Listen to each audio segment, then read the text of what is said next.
Yes, വീണ്ടും ഒരു ഓണം അവധി പോലെയുള്ള മറ്റൊരു 10 ദിവസത്തെ അവധി.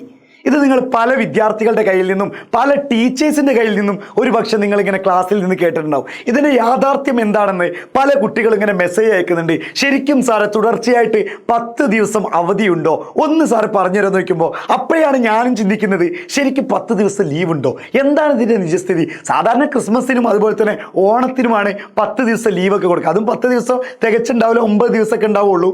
അപ്പോൾ ആ ഒരു രീതിയിലാണ് 10 ദിവസം ലീവ് കിട്ടുക. പിന്നെ ഇതിൻ്റെ യാഥാർത്ഥ്യം എന്ത്? യെസ്, ഇങ്ങനെയുള്ള വീഡിയോസൊക്കെ കാണാനുണ്ടെങ്കിൽ നിങ്ങൾക്ക് ഈ ചാനൽ ഫോളോ ചെയ്യാത്തവരാണെങ്കിൽ, അല്ലെങ്കിൽ ഈ ചാനൽ സബ്സ്ക്രൈബ് ചെയ്യാത്തവരാണെങ്കിൽ ഒന്ന് ചാനൽ സബ്സ്ക്രൈബ് ചെയ്തിട്ടുള്ളൂ. ഇതുപോലെയുള്ള ഒരുപാട് ഇൻഫോർമേറ്റീവ് ആയിട്ടുള്ള കാര്യങ്ങൾ നമ്മൾ ഈ ചാനലിലൂടെ അറിയിച്ചെന്നായിരിക്കും. നോക്കാം നമുക്ക് എന്താണ് ഇതിൻ്റെ നിജസ്ഥിതി എന്നുള്ളത്. അതായത് മക്കളെ, ഓൾറെഡി ഈ മാസം ലാസ്റ്റ്, അതായത് സെപ്റ്റംബർ 27 തീയതി ശനിയാഴ്ച ഞായറാഴ്ച ഓൾറെഡി ലീവാണല്ലോ സ്കൂളിൽ. അപ്പോൾ അവിടെ 2 ദിവസം കിട്ടി.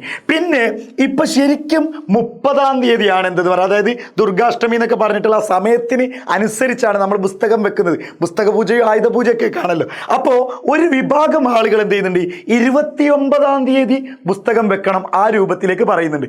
അങ്ങനെ നോക്കിക്കഴിഞ്ഞാൽ 29 നേരം നമ്മൾ ഒരു ഉച്ചയ്ക്ക് ശേഷമൊക്കെ ആയിട്ട് ബുക്ക് വെക്കേണ്ടി വരും. അപ്പോൾ നമുക്ക് എന്തായിരിക്കും, 30 തീയതി ലീവ് കിട്ടും. കാര്യങ്ങൾ മനസ്സിലാവുന്നുണ്ടല്ലോ, 30 തീയതി ലീവ് കിട്ടും. അങ്ങനെ നോക്കിക്കഴിഞ്ഞാൽ 27, 28 ശനി ഞായർ, പിന്നെ തിങ്കൾ ഓൾറെഡി നമ്മൾ ഉച്ചയ്ക്ക് ശേഷം ക്ലാസ് ലീവായിരിക്കും.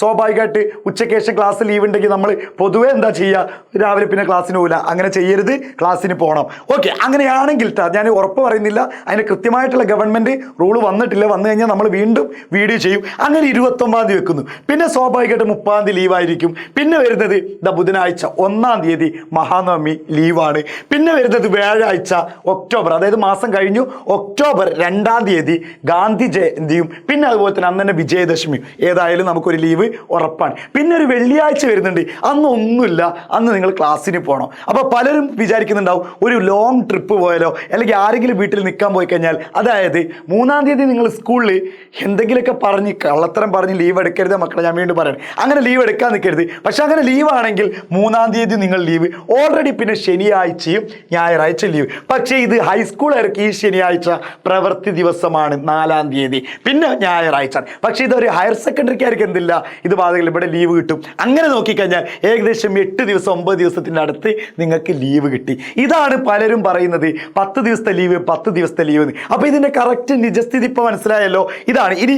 അപ്പോഴും ഞാൻ പറയുന്നുണ്ട്, ഈ 29 തീയതി 30 തീയതി ഇപ്പോഴും ഒരു ക്ലാരിറ്റി വന്നിട്ടില്ല. ശരിക്കും നോക്കുന്നത് കലണ്ടറിൽ നോക്കിക്കഴിഞ്ഞാൽ 30 തീയതിയാണ് നമ്മൾ പുസ്തകം വെക്കേണ്ടത്.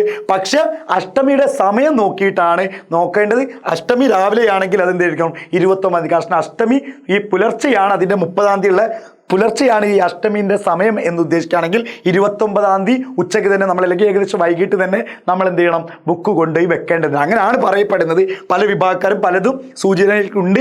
എന്തായാലും ഗവൺമെൻറ്റിൻ്റെ ഒരു ക്ലാരിറ്റി, ലീവ് വരുന്നവരെ നമുക്ക് കാത്തിരിക്കാം. അപ്പോൾ ഇതാണ് 10 ഡേയ്സ് ലീവ്, 10 ഡേയ്സ് ലീവ് എന്ന് പറഞ്ഞുകൊണ്ട് പല വിദ്യാർത്ഥികളും മെസ്സേജ് അയക്കുന്നത് നിങ്ങളെ തെറ്റിദ്ധരിപ്പിക്കുന്നത്. എന്തായാലും അത്യാവശ്യം ലീവ് തന്നെയായി. ഉറങ്ങാനുള്ളവർക്കൊക്കെ ഉറങ്ങാം എന്ന് ഞാൻ പറയുന്നില്ല. പുസ്തകം വെച്ച് കഴിഞ്ഞാൽ ഒരുപക്ഷെ നിങ്ങൾക്ക് പഠിക്കാനൊന്നും കഴിയുന്നുണ്ടാവില്ല. ബാക്കിയുള്ള ദിവസങ്ങളിലൊക്കെ നിങ്ങൾ എന്ത് ചെയ്യുക, മാക്സിമം പഠനത്തിനായിട്ട് മാറ്റിയേക്കുക. അല്ലാത്ത ദിവസങ്ങളിൽ നിങ്ങൾക്ക് എന്തെങ്കിലും പൂജകളോ കാര്യങ്ങളൊക്കെ ഉണ്ടെങ്കിൽ അതിലേക്കൊക്കെ ഉൾപ്പെടുക. ബാക്കി എല്ലാവരും എന്തായിരിക്കുക, ട്രിപ്പ് പോകേണ്ടവർക്ക് ട്രിപ്പ് പോവുക. ഇതൊക്കെ കഴിഞ്ഞാൽ വീണ്ടും നമ്മൾ പഠനത്തിലേക്ക് വരാണ്, ഉഷാറായിരിക്കുക. അപ്പോൾ ചാനൽ സബ്സ്ക്രൈബ് ചെയ്യാത്തവരാണെങ്കിൽ ചാനൽ സബ്സ്ക്രൈബ് ചെയ്യുക, സെറ്റാക്കുക. Bye bye.